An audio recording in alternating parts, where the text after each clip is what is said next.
Bom dia a todos, amados. Mais uma vez estamos aqui reunidos, né? Nós aqui e vocês aí em casa, para que a gente possa ter a oportunidade de aprender um pouco mais da palavra do Senhor. Nós começamos já há 2 semanas atrás a escola bíblica, assim como os cultos, né? Por transmissão online. Fizemos a primeira lição do capítulo 7, por conveniência, porque foi justamente no domingo da Páscoa. Na semana passada tivemos a lição 1 e hoje nós vamos buscar ler, né, e aprender com a lição número 2 da nossa revista. Nós vamos orar e esperamos que o Senhor, né, esteja conosco para nos permitir aprender um pouco mais da sua palavra. Amém? Oremos todos. Obrigado, Senhor, por esse momento em que nós podemos nos reunir mais uma vez para conhecer, para aprender mais do Senhor. Que seja tudo para a honra e glória do teu santo nome. Nos guarda, nos conduza, Senhor, pelos caminhos corretos, santos, e que possamos dar toda a honra e toda a glória ao Senhor por tudo aquilo que nós temos aprendido e da forma como nós temos vivido. Que o Senhor, que tem guardado a sua igreja, nos conduza, né, debaixo de tuas mãos fortes, até aquele grande dia em que nós seremos arrebatados desse lugar. Que seja para a honra e glória do teu santo nome. Nós oramos em nome do Senhor Jesus Cristo. Amém. Pois bem, nós estamos aí com a lição número 2 da revista, e essa lição número 2 vai tratar de um assunto muito, muito legal, que fala sobre a universalidade da obra de Cristo. Isso nós vamos ver umas coisas interessantes, e que eu faço questão de tocar em outras, não é, para que a gente não perca essa oportunidade, porque é um momento oportuno. Então, eu gostaria de ler, todos já devem ter visto, aqueles que tiveram acesso, né, foi compartilhado, o pastor compartilhou, bem como outros irmãos, a Bíblia, a revista, em modo eletrônico, né, via WhatsApp, e a leitura está em Romanos, do capítulo 1, verso 18, até no capítulo 2, verso 12. Então, irmãos, que o Senhor nos ajude. Veja, todo estudo vem baseado, evidente, na vida de Paulo, não só da sua conversão, mas também de todo o seu trabalho, todo o seu empenho na obra do Senhor. Então, eu vou começar a ler a primeira introduçãozinha, e aí aqueles que puderem acompanhem aí. Então diz assim: das muitas virtudes de Paulo, a maior foi tirar o caminho. Vejam que esse caminho é aquela menção que nós já lemos na semana passada, em que como Paulo foi o apóstolo separado para pregar, para divulgar, para expandir, e foi isso que Paulo fez. Ele dedicou a sua vida para expandir o evangelho aos gentios, né? Não aos judeus daquela época, aos gentios. Nós que não somos judeus, nós que estávamos espalhados por todo o mundo, a ovelha do Senhor espalhada pelo mundo inteiro, e o Senhor começou usando, esse foi, né, o que iniciou essa caminhada, o que deu o pontapé inicial para pregar o evangelho aos gentios. Então, naquela época, quando ele começou a pregar, e as pessoas diziam: mas que caminho é esse? Né? Que pregação é essa? Que nova religião é essa? Então foi chamado de o caminho. Então Paulo agora, o autor, ele fala: das muitas virtudes de Paulo, o maior foi tirar o caminho da situação de seita judaica e transformá-la no cristianismo, religião universal. O mérito, é claro, é do Senhor Jesus, Deus, que o chamou desde o ventre, conforme está em Gálatas 1,15, que Paulo mesmo diz que o Senhor escolheu desde o ventre da sua mãe. E que na sua soberania de Deus, né, poderia ter chamado outro. Evidente que o Senhor poderia chamar quem quiser. Mas Paulo foi desobediente à visão celestial, como está em Atos 26, 19. O homem de Tarso tornou o homem de Nazaré matéria de culto no mundo inteiro. Tarso viveu, né, para pregar o Evangelho, para difundir, para propagar, né, o Evangelho de Cristo, para tornar o Senhor Jesus Cristo de fato conhecido. Ele compreendeu melhor do que ninguém a obra de Jesus, né? E como dissemos na lição anterior, o vinho novo sairá do odre velho, e um instrumento que para isso será um fariseu que se encontrou com Jesus ressuscitado. O fato dele ter sido fariseu torna a questão mais impactante. Hoje, fariseu é sinônimo de hipócrita, por causa de Mateus 23, que direciona a nossa interpretação. Fariseu deriva de uma palavra, conforme está aí, farishut, que significa abstinência, separação e separação. Era o grupo mais fiel ao judaísmo. Então, hoje a gente tem mania de usar o fariseu, porque o fulano é fariseu, o ciclano é fariseu, mas o fariseu naquele tempo era alguém que se dedicava, né? Era alguém separado, alguém completamente dedicado à obra do Senhor. Então, Paulo era um desses homens, né, que naquela época, conforme nós dissemos na semana passada, a própria Bíblia diz em que como ele era zeloso e dedicado à obra do Senhor.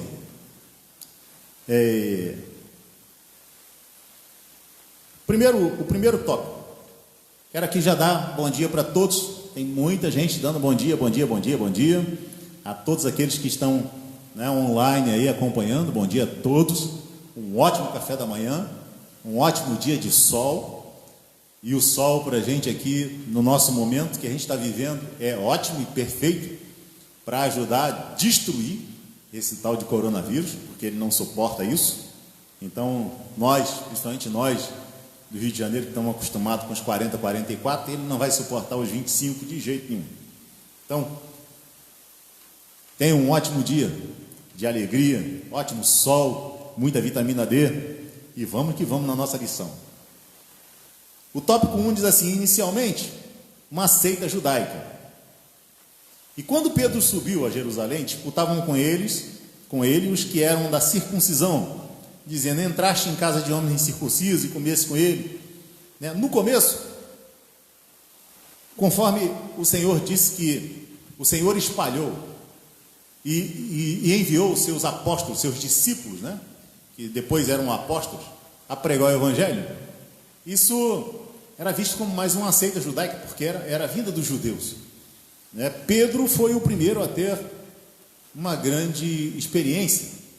Ele adormeceu e teve um sonho em que um lençol se abria, né? Todos já lembram dessa história. Um lençol se abria e apareciam vários animais que para os judeus eram considerados imundos. Eles não podiam tocar nesses animais, eles não podiam comer os animais. Mas ele teve essa grande visão, e uma voz veio e disse a ele: mata e come. E aí Pedro disse: não, mas não posso, como é que vou tocar num negócio desse? Isso você não pode tornar imundo aquilo que o Senhor purificou. Não é isso? E isso foi uma visão que anteveio a depois uma obra que o Senhor fez através de Pedro, porque a gente tem que entender que o Senhor preparou Pedro, ele já de antemão, sem que precisasse ninguém ir a Pedro, ou dizer, ou profetizar, e dizer: olha, o Senhor vai te chamar para uma grande... Não, o Senhor mesmo fez essa obra, e depois apareceu exatamente uma missão para Pedro. Né? Existia naquela época um homem chamado Cornélio, junto com a sua família. A Bíblia diz que era um homem temente, um homem que dava esmola, um homem que, né, era religioso, um homem bondoso, e que Pedro depois teve a incumbência de ser enviado a Cornélio. Mas Cornélio não era judeu, ele não era, né, um hebreu, ele não era um homem que pudesse receber naturalmente a visita de um judeu. Mas quando Pedro recebeu a ordem do Senhor para ir, ele não hesitou e foi até Cornélio, né? A gente já leu essa história algumas vezes. E quando Pedro entra na casa de Cornélio, ele se sente tão privilegiado de ter um representante judeu, um cristão vivo, um homem enviado de Deus, um profeta do Senhor, que na mesma hora ele se joga no chão, se ajoelha diante de Pedro, e Pedro faz ele levantar, diz para ele que ele é apenas um servo do Senhor também. Mas o importante é que Pedro prega, anuncia o Evangelho. Cornélio se arrepende e é batizado, ele e com todos os seus familiares que creram. E isso começa a expansão, começa a propagação do Evangelho, não só aos judeus, não é isso? Mas a todos aqueles a quem o Senhor enviou os seus servos. Então, esse é o tópico 1. No tópico 2, fala que o Evangelho é para todos. Paulo, o apóstolo, esta universalidade do Evangelho, com o direito de salvação dos gentios, estava predita desde o início da história da salvação, que começa em Abraão, claro, como lemos em Gálatas 3:8, e ele era o homem que iniciaria todo esse processo. Obviamente ele tinha uma consciência disso, desde sua conversão. O Senhor disse a Ananias que o recém-convertido Saulo era um vaso escolhido para levar o seu nome perante os gentios. Tiago, Pedro e João, líderes da igreja de origem judaica, reconheceram que Paulo era o homem destinado por Jesus a pregar o evangelho aos gentios. Ele mesmo se declarou missionário aos gentios várias vezes. O ensino de Paulo é claro: Deus encerrou todos os homens, quer judeus, quer gentios, debaixo do pecado, para que a promessa fosse de todos. A vantagem dos judeus é que eles receberam os oráculos divinos, e parará. No pensamento de Paulo, Deus é salvador de todos os homens. Vamos aí, irmãos. Esse é um ponto em que nós temos que eu gostaria de ressaltar, sobre a universalidade da promessa da salvação de Cristo Jesus. De fato, a promessa é universal, ela é dirigida a todos os homens, em toda a terra. Mas veja, essa é a promessa do Senhor. Isso faz com que a gente entenda a extensão do seu amor, a grandiosidade do seu amor. O amor de Deus e o sangue do Senhor Jesus Cristo, ele é poderosíssimo para salvar, atingir a todo e qualquer homem na terra, fora dela. Se houvessem homens habitando Marte e todos os outros planetas, o sangue do Senhor Jesus Cristo seria capaz de salvar todos e cada um. Isso é fato, a gente tem que entender. A gente está, mais um amado está acompanhando. A gente hoje não tem a presença do pastor, ele sentiu uma indisposição e está em casa, né, por prevenção, e outros irmãos também têm alguns afazeres, mas a gente está aqui com, né, o Joabe, nosso irmão que já está por aqui também para expressar quando quiser, a sua opinião. Não é isso? Fique muito à vontade. E o que a gente está tratando agora é sobre essa universalidade. Irmãos, aonde é que eu quero chegar com isso? Eu quero chegar é que, apesar de na Bíblia ter, como a gente pode ler em alguns versos, olha, eu vou aqui fazer uma leitura. Deixa eu ver onde é que eu deixei isso.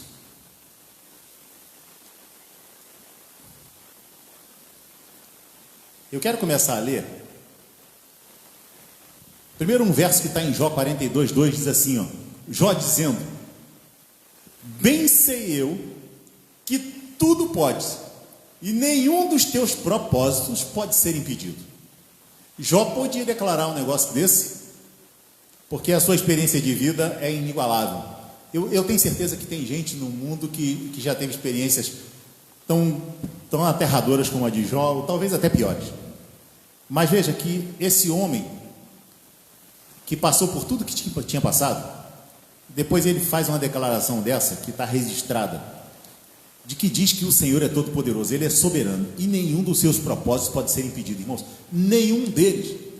A gente não pode antever os propósitos do Senhor, a gente não pode impedir, a gente não pode alterar o propósito de Deus, porque Ele é Deus, Ele é soberano, é Ele que tem as características de ser onipotente, onisciente e onipresente. A gente não vai conseguir nunca entender isso, mas são as características pertencentes ao Deus Todo-Poderoso.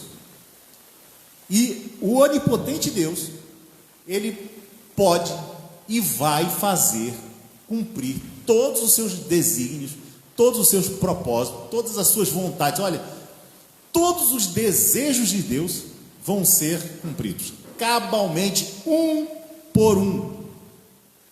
É impossível que os propósitos do Senhor não sejam cumpridos. Isso é fato. Isso não pode ser mudado. Eu não posso entender. Algumas pessoas dizem assim: não, mas estava tudo certo de que parece que as coisas iam por esse caminho, mas eu orei e intercedi e o Senhor deu um outro caminho. Será que é possível Deus se arrepender e assim mudar os propósitos do coração dele? Assim, alterar o propósito do coração dele e dizer assim: não, de fato, eu acho que o Joabe, ele tem razão, é melhor ir por esse caminho. Será que é possível isso? Na verdade, eu compreendo que Deus, Ele é Deus, Ele já sabe de todas as coisas, né? É impossível a gente entender a mente de Deus. É incompreensível para o homem entender o que Deus realmente Ele quer. Ele deixou simplesmente um manual de instrução, né? Que é a Bíblia. E por alguns instantes a gente pode pensar que Deus está querendo nos dizer algo, quando Ele está nos mostrando outra coisa totalmente diferente. Eu acredito que Deus, Ele já sabe, Ele é onipotente, Ele é onipresente, Ele é onisciente, Ele sabe todas as coisas, Ele pode todas as coisas, Ele está em todos os lugares. Então, se a gente for entrar um pouco também nesse critério de entender a mente de Deus, a gente tem que somente ter fé e seguir, né, pastor Vanderlei? Pelo menos eu creio. Sim, claro. Isso é importante lembrar, porque assim, às vezes a gente fica pensando assim: não, eu orei e as coisas aconteceram exatamente conforme a minha oração. O fato é que a gente entra num caminho totalmente assim. O caminho do Senhor, ele é reto.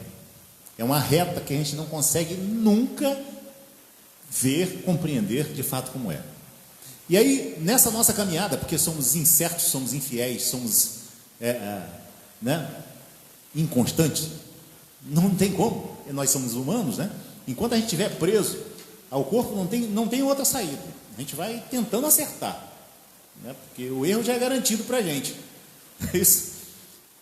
Mas quando nós, em algum momento, nos entronizamos com a vontade correta do Senhor, aí a nossa oração encontra a vontade correta e as coisas acontecem, né?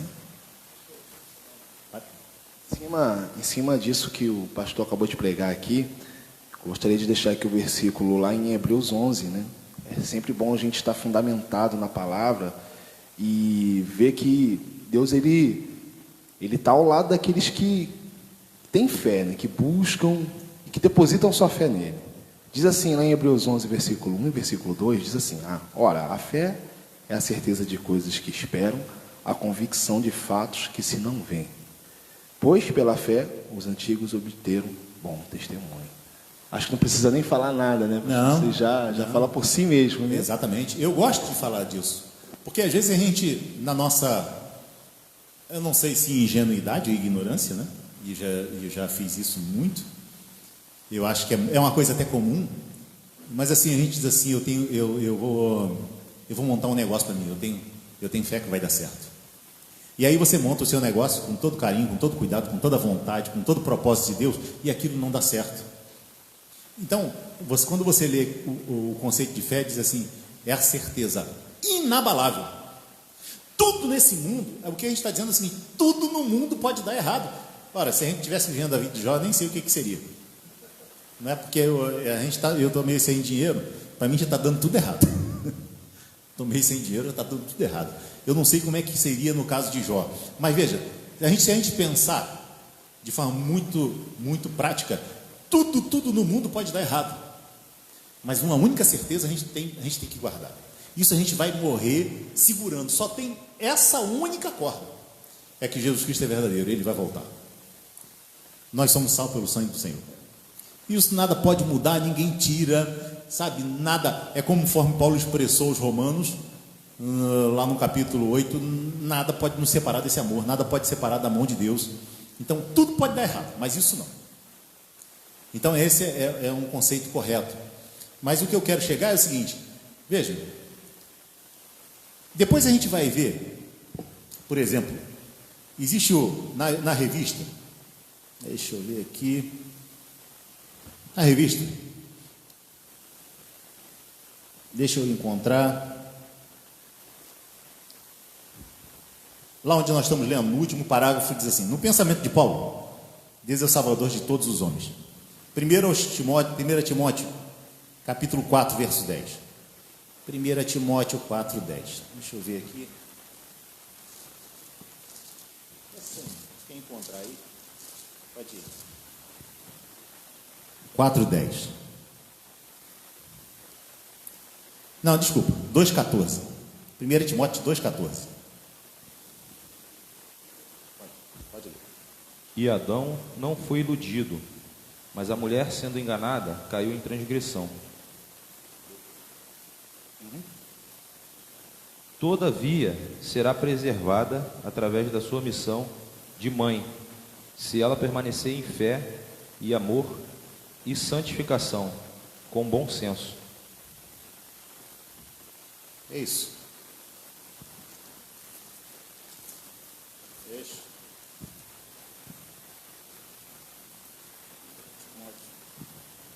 Isso. E agora o 4:10. Encontrou o 4:10 aí? Pode ir. 4:10. Ora, é para esse fim que labutamos e nos esforçamos sobremodo, porquanto temos posto nossa esperança no Deus vivo, Salvador de todos os homens, especialmente dos fiéis. Veja, irmãos, aqui a palavra, e aparece isso justamente, a salvação de todos os homens. O outro verso que Paulo fala aos Timóteos assim: e Deus deseja que todos os homens sejam salvos. Esse é um verso conhecido e usado amplamente, né, para as pessoas dizerem que Deus não escolheu um ou outro, Ele quer que todos se salvem. E nós lemos, né, que está escrito, está claro. Nós lemos em Jó 42:2, nós temos outros versos, que por exemplo está no Salmo 33:11, diz assim: o conselho do Senhor permanece para sempre, os intentos do seu coração de geração em geração. Não tem como, não há como a vontade do Senhor, os desejos do seu coração serem impedidos, né? Isso é claro, por isso Ele é onipotente. E a gente não pode agora entender que quando Paulo diz assim, a vontade de Deus é que todos os homens sejam salvos, e o Senhor com a sua vontade é como a nossa, né? Eu falei com a minha filha hoje eu levantei, estava com vontade de comer lagostas, mas já passou, porque o negócio está lá no Nordeste, né? E um negócio que tem um preço distante pra caramba daquilo que a gente está acostumado no dia a dia do frango, não é isso? E dos 30 ovos por R$15 agora, que aumentou 50%. Então, mas a vontade já passou. Agora a vontade do Senhor não passa. Essa vontade é uma vontade que se cumpre. E aí a gente vai entender, a gente tem que deduzir uma coisa, ou duas.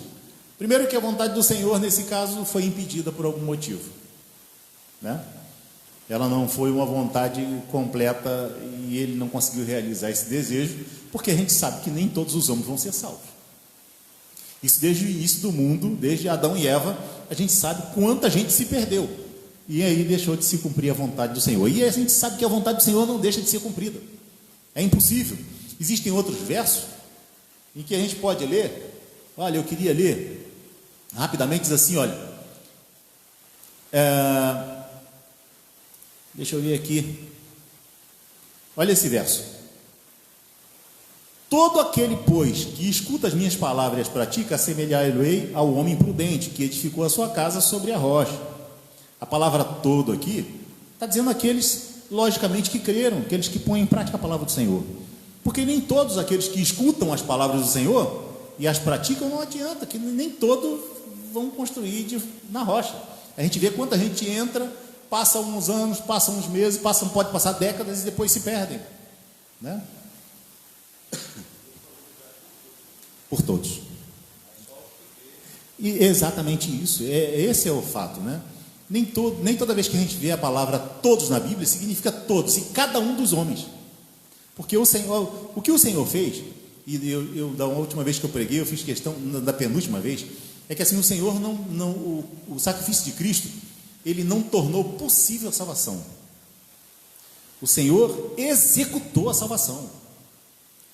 Porque por todos aqueles que o Senhor pagou o preço, acabou, não tem como Deus Todo-Poderoso requerer um outro pagamento por isso, pagou. Agora, se o Senhor pagou por todos e cada um dos homens, então o Senhor recebeu um pagamento pela minha dívida, e depois ele encontrou uma outra dívida que me lançou no inferno. Entende? Não sei se às vezes faz sentido, às vezes a gente, para mim é uma coisa tão lógica e tão fácil, que às vezes a gente não toma cuidado na hora de transmitir esse conhecimento. Mas assim, a todos aqueles que o Senhor pagou, eles vão ser encontrados, são as ovelhas. O Senhor diz assim, ó, ninguém vem a mim, ninguém pode vir a Senhor Jesus, se Deus não trouxer. Está em João isso, está claro. Então aqueles que o Senhor pagou, são as suas ovelhas, elas estão perdidas, mas são ovelhas. E o Senhor vai as alcançar, Ele vai trazer para o seu aprisco em algum momento. Não é isso?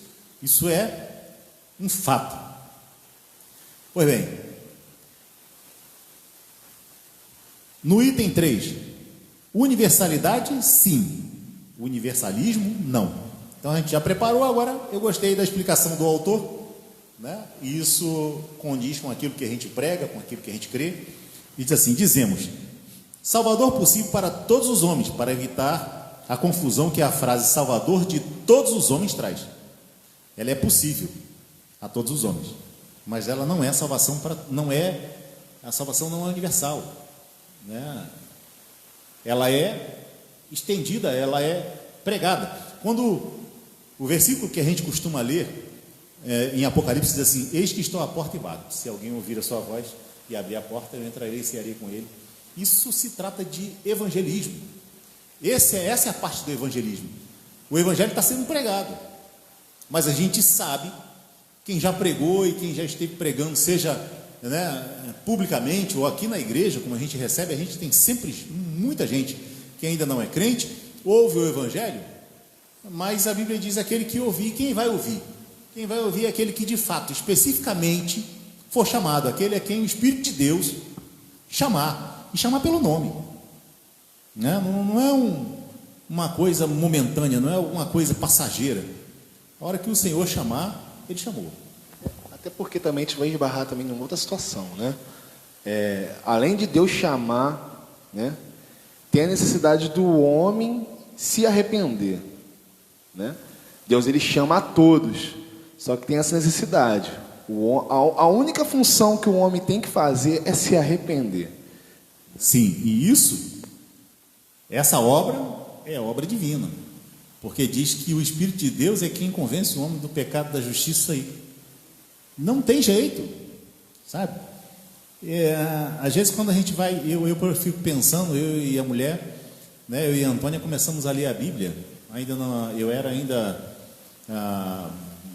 estava muito longe disso, mas uma vez nós começamos a ler a Bíblia e a gente percebe que assim foi do nada. A gente estava em casa sozinho, não tinha filho, não tinha nada, não tinha onde cair morto, né? Não tinha nada. Pouquinhos móveis, recém-casado. Um dia a gente estava na varanda conversando sobre nada e disse, vamos fazer o quê? Vamos ler a Bíblia. E aí eu li naquela época, acho que a gente leu o Apocalipse, o livro todinho, sem entender coisa nenhuma, sem nada, sabe? Ficou vagas lembranças do que é. Apocalipse então nem se fala, né? Mas a gente tem que entender que aquilo foi o início da obra do Senhor. é Ele que impulsiona, é Ele que nos encontra. A gente não encontra, porque a gente está morto. Os homens que estão mortos nos seus delitos e pecados, estão mortos, e morto não se mexe, morto não se levanta, né? Morto, e ainda por cima morto, cego, sabe? Não tem para onde ir, não tem o que fazer. Fica perdido, igual zumbi, para lá e para cá, para lá e para cá, para lá e para cá. Se o Senhor não chamar, a gente tratou justamente na conversão de Paulo, né? Apesar de ser um homem zeloso, fariseu, hebreu, sabe? Um homem completo, estudado, mas um dia o Senhor teve que aparecer para ele, caiu morto, já cego, e Paulo e vê a voz dizendo: Paulo, Saulo, por que tu me persegues? E Saulo fica lá desesperado, diz: mas quem é que está falando? Só eu, Jesus, é quem te persegue, sabe? E a gente tratou justamente disso. Todo mundo que estava em volta, os guardas, os segurança, todo mundo que estava em volta, só ouviu um barulho, como de trovão, mas não entendiam nada. Não podia, porque aquele chamamento foi específico, foi tratando com Paulo diretamente, né? E se tornou o que é hoje, que nós estamos estudando. E aí o autor diz assim: o Salvador possível para todos, que todos os homens serão salvos. A doutrina que assim afirma se chama universalismo. Ela ensina que todos serão salvos, porque a obra de Cristo na cruz redimiu os pecados de todos os homens, independente de eles crerem ou não. Muitos tentam dar esse sentido de algumas declarações de Paulo, por isso que tivemos cuidado na frase. Paulo deixou claro que não há salvação compulsória. Os homens a devem querer, devem aceitá-la. Em 2 Coríntios 5:20, após dizer que Deus nos reconciliou consigo em Cristo, ele pede que os homens aceitem a reconciliação. A salvação é para todo aquele que invocar o nome do Senhor. Invocar é mais que aceitar ou dizer o nome, é colocar-se sobre o cuidado do nome, do seu nome. Aquele que se coloca sob o cuidado do nome, sobre todo o nome, será salvo. Não há salvação indiscriminada a todos. Ela vem por causa da obra de Jesus, é oferecida e deve ser aceita. Haverá salvos e não salvos no dia final, conforme Jesus ensinou. Tendo recebido o seu evangelho diretamente de Jesus, Paulo não entra em contradição com ele, mas apenas ressoa o que o Salvador lhe ensinou. Todos podem ser salvos, porque Jesus trouxe uma salvação universal, e Paulo proclamou ao mundo não judeu.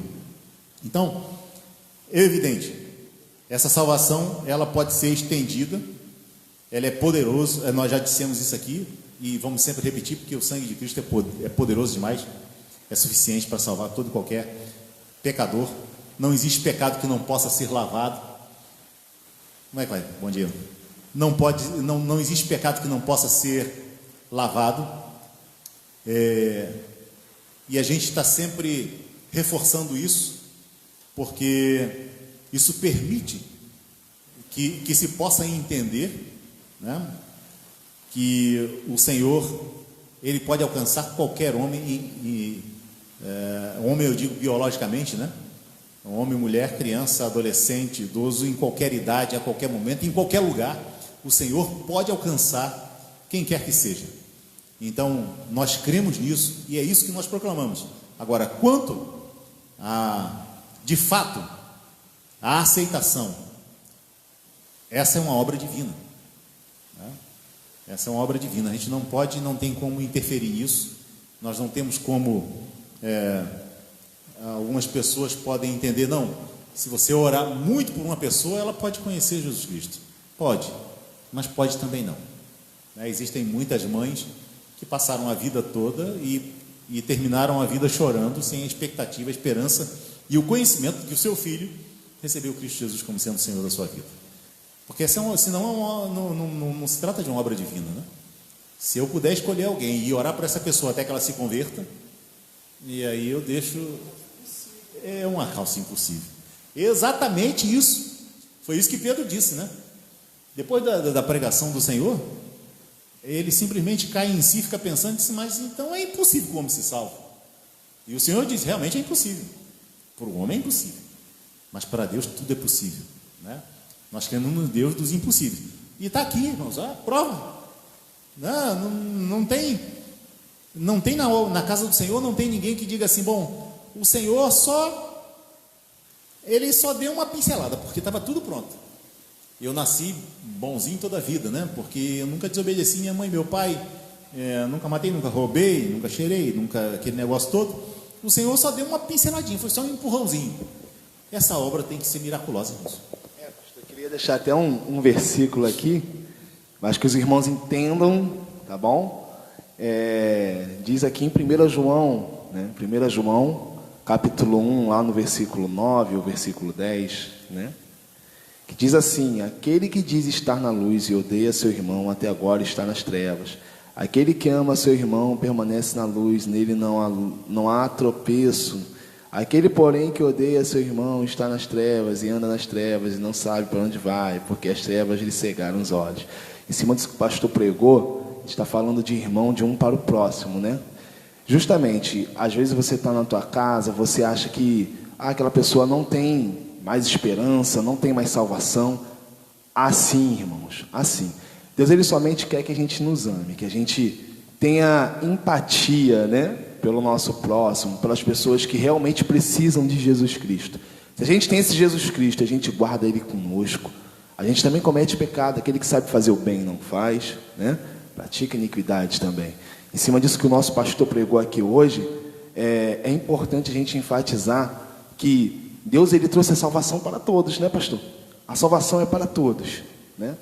Mas é necessário que a gente se coloque à disposição desse Deus Todo-Poderoso, porque Ele pode fazer o impossível, conforme o pastor acabou de falar aqui agora. Seja na minha vida, na vida do pastor, todos os dias a gente carece dessa misericórdia de Deus, né? Então há necessidade que a gente também olhe para o nosso próximo do mesmo jeito, que a gente olhe para o nosso próximo que está passando por uma tribulação, por uma perseguição ou algo desse gênero, e também entenda que o Deus que nos salvou, né, pastor, que nos limpou, a gente sendo homem miserável, né, diz a palavra, miserável homem que sou, né, ele também pode curar, ele pode libertar aquele. E outra coisa que é importante a gente enfatizar é que o tempo de Deus é diferente do tempo do homem. A gente é muito imediatista, né, a gente quer a coisa para agora. Só que Deus está preparando tudo para no momento certo, quando a bênção vir, ela não vir pela metade, ela vem completa, né?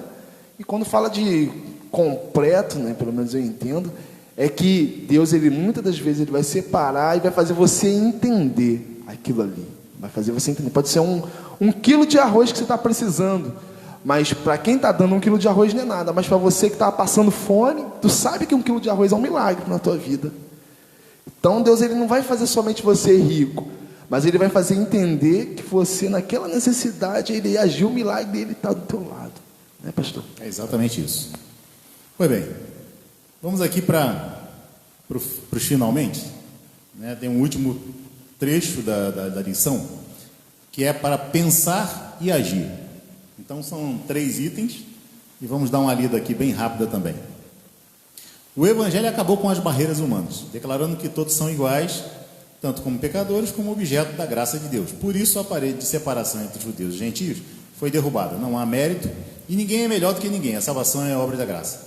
Então, eu quero ressaltar aqui, né, baseado naquilo que justamente que foi dito, que o porquê que o Senhor orientou os seus apóstolos, né, os seus discípulos na época, a pregar que a salvação era para todos.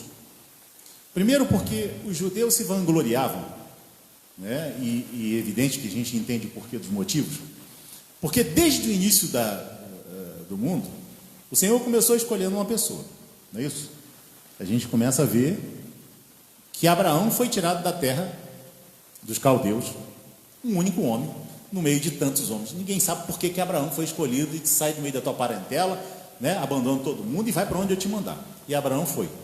Abraão teve os seus filhos, que gerou Isaac, Jacó gerou, né, a todos os seus filhos, né, inclusive José.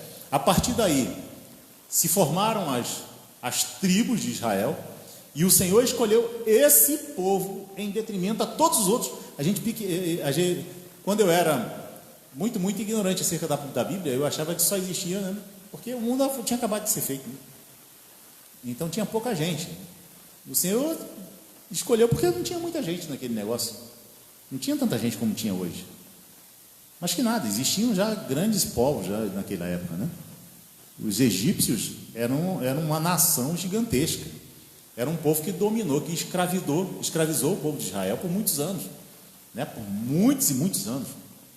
Existiam tantos outros povos espalhados pela terra, mas o Senhor escolheu. E se a gente for ver no livro de Deuteronômio, o Senhor declara para o seu povo, diz assim: eu não escolhi vocês porque vocês eram mais fortes, mais bonitos, mais inteligentes. Escolhi porque resolvi manifestar o meu poder e minha graça através de vocês. Então o Senhor escolheu já aquele povo. É escolha mesmo.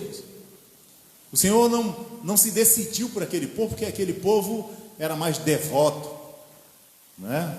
Era mais pecava menos. O Senhor escolheu e acabou, foi da sua vontade. Então, a partir daí, todo esse povo judeu, né, esse povo de Israel, ele conduziu todos os grandes acontecimentos, né, todos os grandes profetas, os grandes reis, né, vieram justamente desse povo. Eles foram presenteados com todas as grandes obras de Deus. E é evidente que quando apareceu Jesus Cristo, e o Senhor com os seus apóstolos enviou a todos os povos, a todos os lugares, ele tinha que anunciar que a salvação era para todos, não era só para o judeu. E é evidente que nós lemos o que foi feito a partir de Pedro, e Paulo foi aquele que realmente difundiu entre os gentios. Mas, de novo, a salvação não é para todos e cada um dos homens. Quando diz para todos, é porque o Senhor vai salvar a gente em todo o planeta, em todas as nações, em todos os países vão haver aqueles que o Senhor salvou. Mas não é para... Ele não vai salvar todos e cada um dos homens. Não vai acontecer, não aconteceu até agora e não vai acontecer. Porque só é para os que creem. E crer é um dom de Deus. E esse dom é dado por Ele mesmo. Ele requer de nós uma coisa que só Ele pode nos dar. Só por aí a gente já pode tentar entender ou tentar compreender, né, o que realmente é. O Senhor está cobrando uma coisa de mim. Olha, eu preciso crer, né, na salvação em Cristo Jesus. Para isso eu preciso ter fé. Mas a fé não é produzida em mim, né? Conforme está em Efésios, é um dom de Deus. Não vem por meio de obras, não vem de ninguém, para que ninguém se glorie disso. Então, só pode ser obra completa do Senhor.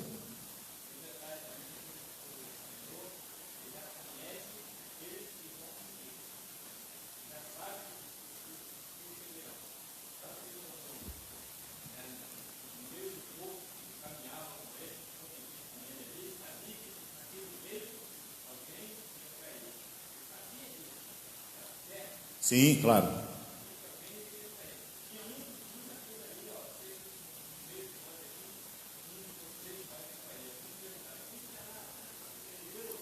O irmão Hilton está aqui, ele está lembrando uma questão e dizendo o seguinte: o Senhor é onisciente, então ele já conhecia todos aqueles que iriam crer, já conhece todos aqueles que iriam trair, já conhece todos aqueles que vão entrar no céu e os que não vão.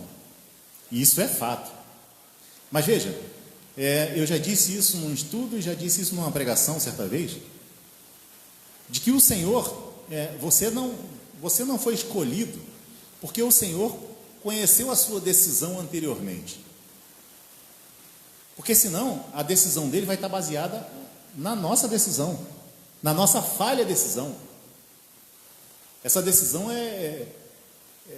conforme diz em Efésios, um versículo bonito, diz assim: segundo o seu beneplácito. Isso é bonito, né? Uma palavra que a gente não usa mais. Mas foi segundo o seu querer, a sua boa vontade.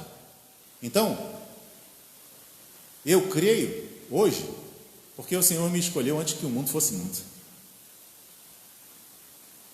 Sabe? Essa decisão foi baseada na sua onisciência, na sua onipotência lá atrás, onde não existia mais ninguém. Ninguém dava conselho para ele. Ninguém sentou com ele para saber assim, olha, quem vai, quem não vai, quem vai, quem não vai. Não, ele escolheu lá atrás, e aí eu creio hoje. O Senhor não me escolheu porque eu creio.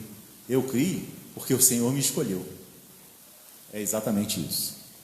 Então, irmãos, a outra é, item 2, a universalidade do Evangelho significa que só há salvação pela graça por meio da fé em Jesus Cristo. Acabamos de citar o versículo, capítulo 2 de Efésios. Ninguém pode ser salvo a não ser por Cristo. A igreja de Jesus precisa da visão evangelística e missionária. Ninguém é salvo por ser bom, mas somente por Jesus Cristo. O destino eterno de bilhões de pessoas está nas mãos da igreja, nas minhas mãos e suas mãos. Por quê? Eu sempre gosto de explicar isso, porque assim, parece que as coisas vão estar na minha mão, né? Ou seja, fulano só vai ser salvo. Irmãos, eu entendi uma coisa. Antigamente eu gostava muito de pregar em todo lugar. Preguei em trem, preguei em ônibus, muita praça pública. E às vezes eu ficava em casa depois de pregar e disse, nossa, mas que pregação horrível, coisa assim, sem sentido, que coisa sem objetivo, porque ninguém se rendeu aos pés do Senhor, sabe? E às vezes eu ficava, não, eu vou redobrar o período de oração. Ninguém. Depois, quando a gente amadurece e percebe a grandiosidade do Evangelho, está na mão do Senhor. E eu estou lá, eu tenho que estar assim, segurando na mão, ou me definhando, ou me entristecendo, porque alguém não deu um voto de confiança, alguém não se decidiu ao lado do Senhor. De jeito nenhum. Essa obra é dele. É dele. A mesma coisa que Paulo escreve aos Filipenses, quando as pessoas começaram a dizer, nossa, umas pessoas pregam por porfia, né, para arrumar contenda. Outros estão pregando por dinheiro, 100%. Por dinheiro. Mas Paulo diz assim, e eu com isso? E você com isso? O que importa é que o nome do Senhor está sendo pregado. E o Senhor vai alcançar os que são seus. Ele vai encontrar as suas ovelhas perdidas. Depois, cada um preste conta do que tem feito, né? Ai daquele que desvia uma das ovelhas do Senhor do caminho correto. Melhor seria, a Bíblia diz, né? Que amarrasse uma pedra de atafona ao pescoço e se lançasse ao mar. Ninguém nem sabe o que é uma pedra de atafona. Mas essas são as verdades do Senhor. 3.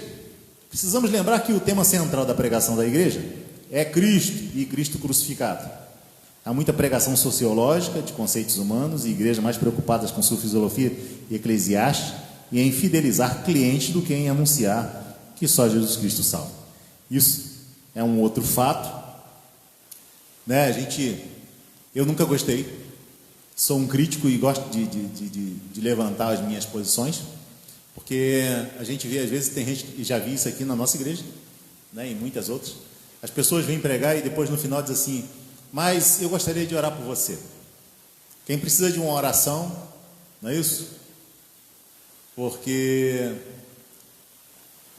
precisa de uma benfeitoria na sua vida, que o Senhor faça alguma coisa na sua vida, que o Senhor lhe ajude, que o Senhor lhe ajude a vencer uma causa, sabe? E aí você oferece isso, e aos poucos as pessoas vêm levantando. É evidente, porque todo mundo precisa de oração em algum momento, por algum motivo na sua vida, sempre precisamos de oração. E quando alguém, e as pessoas, a maioria das vezes, são constrangidas, as pessoas se constrangem por isso, porque alguém diz assim, eu gostaria de orar por você. Quem precisar de uma oração, quem precisar que Deus faça alguma coisa na sua... Irmãos, todo dia eu levanto precisando de oração. Todo dia eu preciso de alguma coisa que Deus faça na minha vida. Eu preciso que Ele me faça me arrepender, me livrar de toda coisa, sabe, de todos os penduricalhos, todos os dias.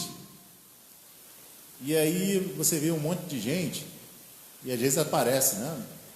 Se a gente tivesse aqui as transmissões online, né? A pessoa está orando, está vendo? Isso é um homem de Deus, né? Ele conduziu muita gente aos pés do Senhor. Eu nunca gostei desse negócio. Nunca. Porque, primeiro que eu não preciso, a gente não precisa que as pessoas estejam aqui para que a gente possa orar. Senhor, vamos orar juntos? Para todo mundo. Nunca gostei. Eu sou clássico em dizer coisas com que... Esse negócio que do lado da minha casa tem uma igreja que é assim, as pessoas, irmão, olhe para o irmão do lado e diga, Jesus te abençoe. Daqui a pouco, amém ou não amém? Todo mundo amém. E fala isso, e fala aquilo. Eu vi uma vez uma frase que eu gostaria de dizer, irmãos, nós não somos chamados para ser papagaio, nós somos chamados para ser ovelha do Senhor, não é não? Esse negócio de repete daqui, repete dali, não, né? Eu sou contra essas coisas. Vamos nos ater aqui, senão acaba.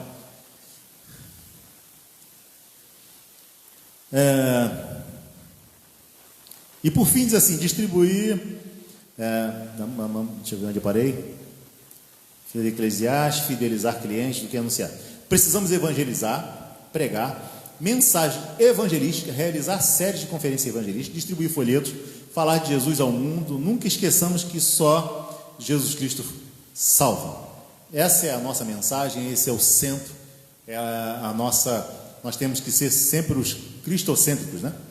As nossas mensagens têm que ser baseadas, tudo é feito para o Senhor, estamos aqui por causa do Senhor, e temos que divulgar de fato, de forma coerente, verdadeira e completa, que essa obra pertence ao Senhor. O que foi feito de Paulo, né, pode parecer uma coisa esplendorosa, mas é exatamente o que aconteceu na vida de todos aqueles que aqui estão. Um dia Cristo se apresentou, a não ser aqueles que estão aqui porque estão obrigados pelos pais, pelas mães, pelas tias, pelos avós, ainda não tiveram esse encontro com o Senhor. Porque tem gente que está na igreja há décadas, porque nasceu aqui, está sendo conduzido, foi enfiado num grupo e está, e vai, e está, e está. Eu digo isso porque ontem eu estava ouvindo uma vizinha dizendo que uma pessoa do convívio dela foi espírita durante muitos anos, muito espírita, e aí encontrou uma outra mulher, uma irmã presbiteriana. Essas irmãs que eu não sei o que elas estão fazendo da vida, mas primeiro que ela começou um romance com um homem casado, e a presbiteriana que começou um romance com um espírita, categoricamente espírita, desse que bota roupa branca e vai todo. E aí convenceu o dito cujo a abandonar tudo, e ele passou a ser, né, a presbiteriano. Ele mesmo diz que começou aí, foi ficando, por como fala bem, nossa, você é um homem de Deus, entra para a escola dominical, ensina na escola dominical, prega nos cultos nas vizinhas, na casa, não sei o que, pererê, parará. Aí hoje já voltou para o espiritismo, abandonou essa irmã presbiteriana, que também deve ser um outro laço, né? Já abandonou para lá, voltou ao espiritismo, e depois declarou: eu saí do espiritismo, mas o espiritismo nunca saiu dentro de mim. Sabe, isso é uma coisa comum, e as pessoas se deixam levar. Nós somos levados por gente que canta muito bem. Não estou falando de vocês não, viu? Né, Joab? Né, Hilton? Mas às vezes as pessoas são levadas porque o fulano canta muito bem. Nossa, é um roxinol, então tem que estar na obra do Senhor. É um dom. Irmãos, mas os dons e as vocações são sem arrependimento. Sabe? Martinho da Vila canta pra caramba, mas é um macumbeiro de mão cheia. Zeca Pagodinho canta pra caramba, mas é um macumbeiro de mão cheia. E ele tem uma vocação, ele tem um dom, né, para cantar. As pessoas que tocam, tem gente que toca muito bem e, nossa, porque tem que estar no coro da igreja, porque tem que estar na igreja. O fulano, não, irmão, nossa, fala bem, mas o coração está longe, a boca fala daquilo que, sabe, vem, sabe-se lá da onde. Gente que está maquiando as coisas.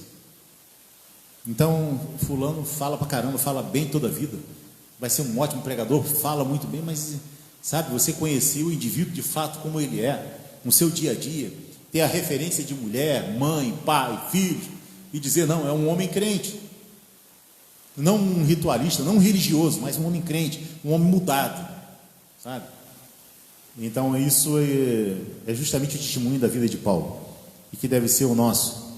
Se não chegamos a esse ponto, precisamos repensar, precisamos clamar. E o que fazer? Clamar com muita vontade pela misericórdia de Deus. Posso só dar? Antes aqui eu tinha lido o capítulo 2, né, de 1 João, do 9 e 10, né? Agora eu vou estar lendo o capítulo 1, do 9 e 10, que fala justamente disso que o pastor acabou de falar agora, né? O 1 João capítulo 1, versículo 9 e 10 diz assim: se confessarmos os nossos pecados, Ele é fiel e justo para nos perdoar os pecados e nos purificar de toda injustiça. Mas o 10, ele diz assim: se dissermos que não temos cometido pecado, fazemos mentiroso e a sua palavra não está em nós. Então, Deus, ele sabe, né? Ele só quer que a gente confesse, só quer que você fale. Ele já sabe de tudo, né? É exatamente isso. Exatamente isso. E esse coração arrependido, né? Esse coração crente, esse coração convertido ao Senhor, ele tem que se derramar diante do Senhor, ele tem que confessar. E não só confessar e abandonar, né? Então é para isso que nós vivemos, é isso que a gente tem que tentar todo dia. A vida de quem prega, né, eu já tive algumas experiências, mas a vida de quem prega e depois ouvir das pessoas, às vezes mais próximas, dizer assim, fala isso, mas vive isso, né? Isso é assim mesmo. É para isso que eu estou lutando, todo dia da minha vida eu estou lutando, sabe? E eu não luto para viver uma vida ritualística, eu vivo para viver uma vida cristã, né? E não é fácil para ninguém. E o meu consolo é que o barco é um só. Está todo mundo nessa situação, a gente está todo dia lutando contra os leões. De jeito nenhum, de jeito nenhum. Em nenhum momento o Senhor criticou isso duramente.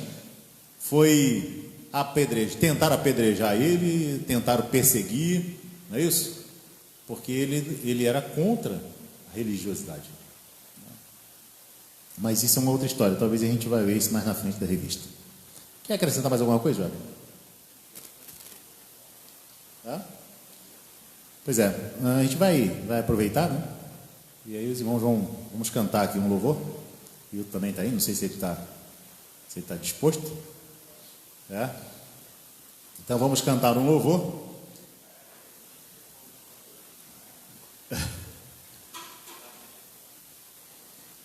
Quero aqui dizer o quanto é bom compartilhar com vocês. Estão todos aí: Estel, Eliane, Mariana, Márcia, Kátia, Maria de Lourdes, Viviane, o pastor Marcos está lá assistindo. Que Deus abençoe a todos e que seja tudo feito para a glória do Senhor.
Amém. Então é isso, irmãos. Agradeço mais uma vez a todos aqueles que nos acompanharam.